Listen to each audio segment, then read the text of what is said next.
Vamos falar um pouquinho agora sobre segregação independente também. A segregação independente seria uma condição relacionada à segunda lei de Mendel, também chamada de hibridismo. Refere-se à segregação independente dos fatores, isto é, a separação de dois ou mais pares de genes alelos localizados em diferentes pares de cromossomos homólogos para a formação dos gametas.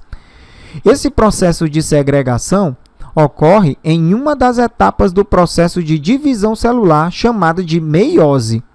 Lembre que a gente viu mais detalhes desse procedimento de meiose lá no volume 2 do nosso material.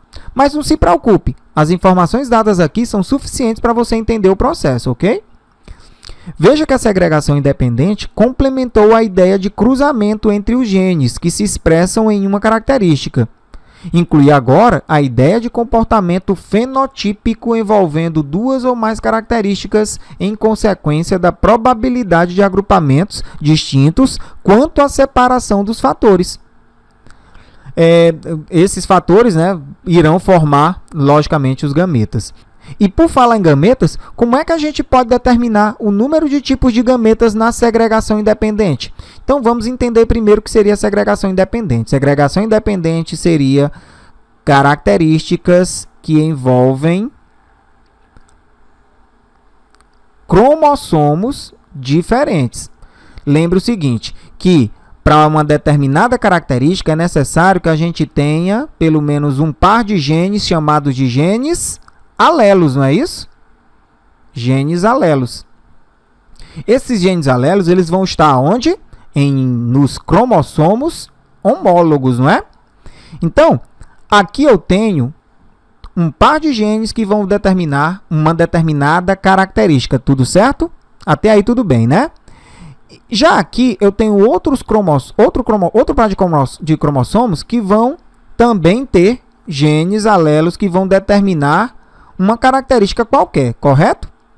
Eles também são os genes alelos, estão formando pares alelos e estão em cromossomos homólogos diferentes desse.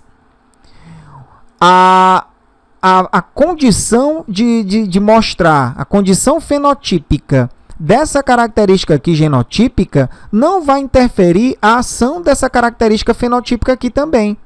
Então, se esse não depende desse, esse aparece independentemente desse, a gente chama isso de quê? De segregação independente. Ou seja, vai acontecer formação das características que cada um determina sem que haja necessidade da participação desses genes aqui.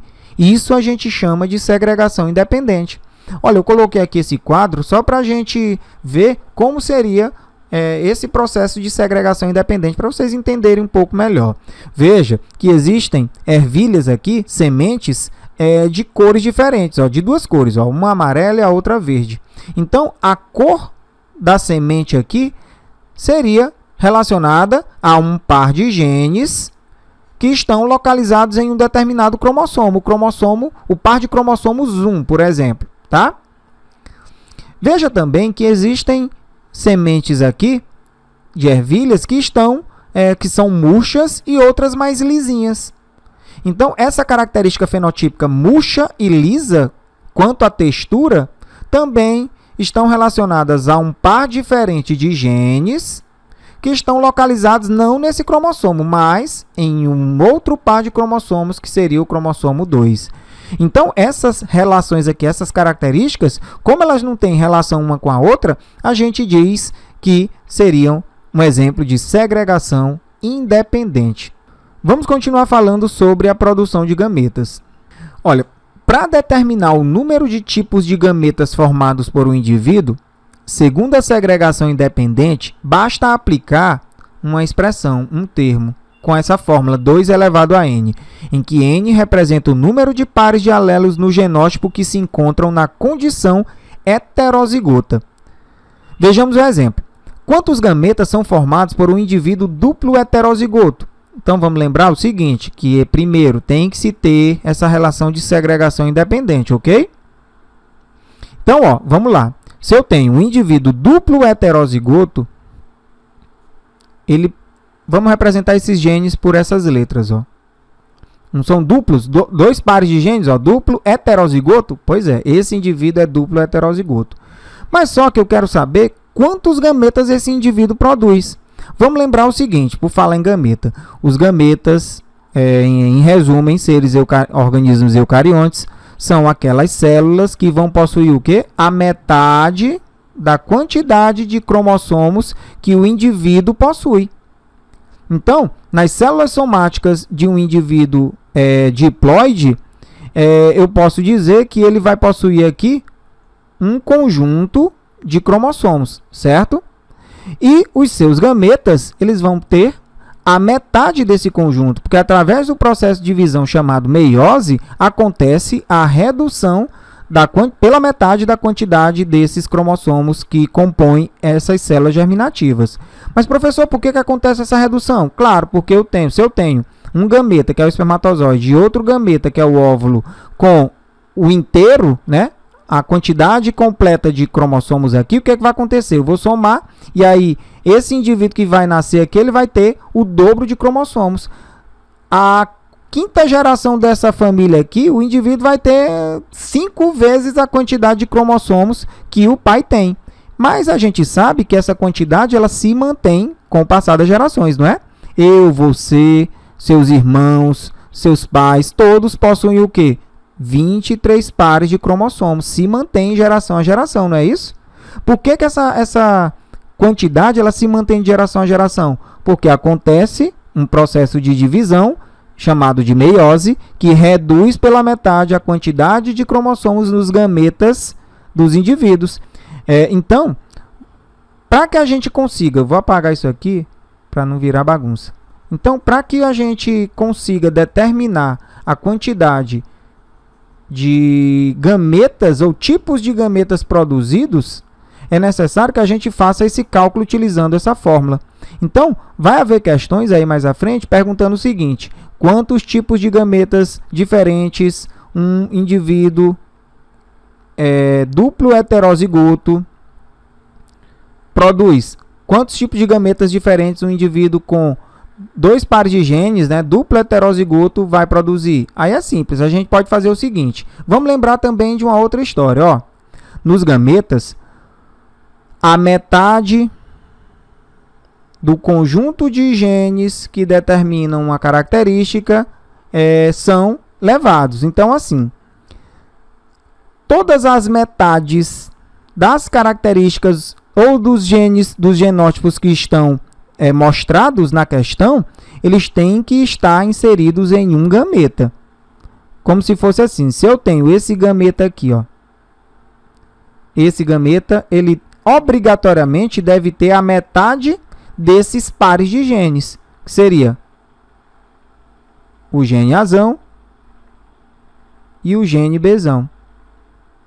Mas ele também pode ter esses outros pares aqui, ó, o gene Azinho e o gene Bzinho. Ele também pode ter gametas dessa forma. E também pode ter gametas dessa forma aqui também, né? Certo? Tem outro jeito? Tem não. Então, vamos entender aqui, olha. Na formação dos gametas, lembre que os gametas eles vão possuir metade dos genes que o indivíduo, que uma célula somática possui, né? Do indivíduo diploide, certo? Então, o que acontece? Na formação dos gametas, metade, um dos genes que formam um par, obrigatoriamente acontece isso. Um dos genes que formam o par, ele deverá formar o gameta. Mas não só ele, mas também todos os outros que vão formar, que estão mostrados aí na questão, ou no quesito que você está tentando responder. Então, o que acontece? Ó? Eu, obrigatoriamente, para a formação de um gameta, eu tenho que tirar um dos genes que formam um par, o outro gene também que forma outro par, o outro que forma outro par, e aí sucessivamente. Pego eles junto e aí formo um gameta. Só que eu tenho que fazer isso com todos os genes que formam as características mostradas.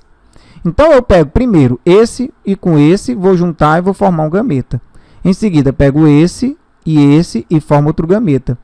Depois pego esse e formo outro gameta. Esse e esse formam outro gameta. Professor, por que eu não posso juntar azão com azinho para formar um gameta? Não, porque esses dois genes eles estão representando uma característica. E a gente sabe que metade dos genes que formam a característica vem do pai e a outra metade vem da mãe. Correto? Então, veja aqui, ó, não posso levar o conjunto de genes porque aí vai ser uma característica. E aí não vale, né? É necessário que, para a formação de uma característica, metade dos genes venha do pai e a outra metade venha da mãe. Então, quantos genes eu consegui, ou melhor, quantos gametas eu consegui formar aqui? 4 gametas, certo? Mas eu posso fazer um cálculo que vai dar agilidade na resolução das minhas questões utilizando essa fórmula. Essa fórmula seria o quê? 2 elevado a n, sendo n o número de heterozigotos que se tem no genótipo aqui. Então, ó, quantos heterozigotos a gente encontrou aqui? Quantos genes pares de genes heterozigotos a gente encontrou nessa situação? 1 heterozigoto, 2 heterozigotos. Então, a gente tem 2 elevado a 2, que seriam quantos gametas produzidos? 4 gametas. Vamos complicar aqui a vida de vocês e aí a gente continua respondendo as questões. Vou apagar tudo, que já deu tempo de vocês responderem. Então, eu tenho análise do seguinte genótipo aqui, né? Indivíduo possui azão, azim, bezão, bezão, cezão, cezão, dezão, dezinho e ezão, ezinho. Vem a pergunta: quantos gametas diferentes esse indivíduo consegue produzir? Bom, a gente pode fazer o quê? Pode fazer aquele processo todo, pegando um de cada letra e montando todos os gametas aqui, ou a gente pode agilizar essa ideia, ó, utilizando a fórmula 2 elevado a n, sendo n o número de heterozigotos que a gente encontra nessa situação. Então, vamos lá. 2 elevado a... Quantos heterozigotos a gente tem? Isso aqui é heterozigoto? Não, então não conta. Esse é heterozigoto? Também não, não conta. Então, temos 1, 2, 3 heterozigotos, dando um total de 2 vezes 2 vezes 2, que será 8. Então, a gente tem a condição, nesse caso, de produzir 8 gametas diferentes. Ficou claro, pessoal? Olha, qualquer dúvida que você tiver em referência a esses conteúdos que a gente mostrou agora, no resumo, entre em contato com a gente, que a gente vai, com certeza, tirar a sua dúvida com o maior prazer, ok? Vamos agora responder as questões e aí a gente faz a discussão em cima das questões e também, possivelmente, algumas questões estão relacionadas ao que a gente já viu aqui como resumo.